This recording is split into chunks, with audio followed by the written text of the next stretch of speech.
All right, folks, Frank Zavilla here, 3:25, March 25th, 5 p.m. Eastern Time. Interesting day today. First, let's look at breadth. It's above the 5-day and 10-day moving average. It's an interesting situation. On this breadth flip, like I said, I'm not looking to go long any triples. I think you have more of an opportunity going long individual stocks. But today's gap up just made it a little difficult because pretty much every gap up has been sold off. Every gap down has been bought, right? So, and even today, if you let's take a look at the SPY.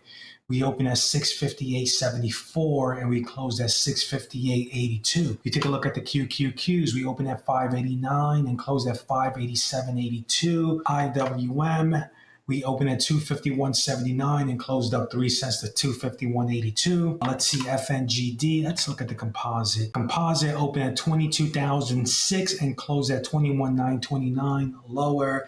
Let's take a look at what SMH opened at 398.36 and closed at 399.02. Stocks changed from the open positive 1,454, negative 2,138, right?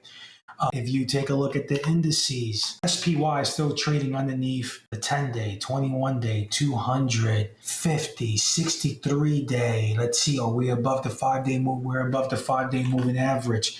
You take a look at the Qs underneath the 10, 21, 50, 200, 63-day. We close a shade below the 5-day moving average. IWM, we're above the 10-day, below the 21, above the 200, below the 50 and 63. You can argue this one's doing a little bit better than the rest. SMH, above the 10-day, 21, underneath the 50, above the 200-day moving average. If you take a look at the inverse ETFs, just the opposite, rounding bottoms. Umbrella tops, rounding bottoms, being supported right now by the 10-day moving average.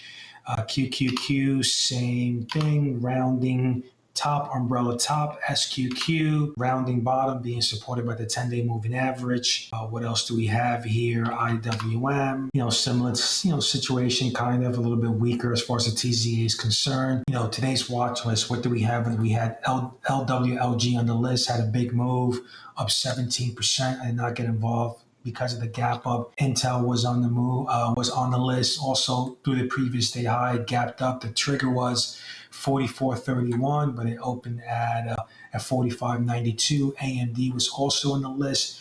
Huge gap up, not involved. CIFR also on the list, gapped up.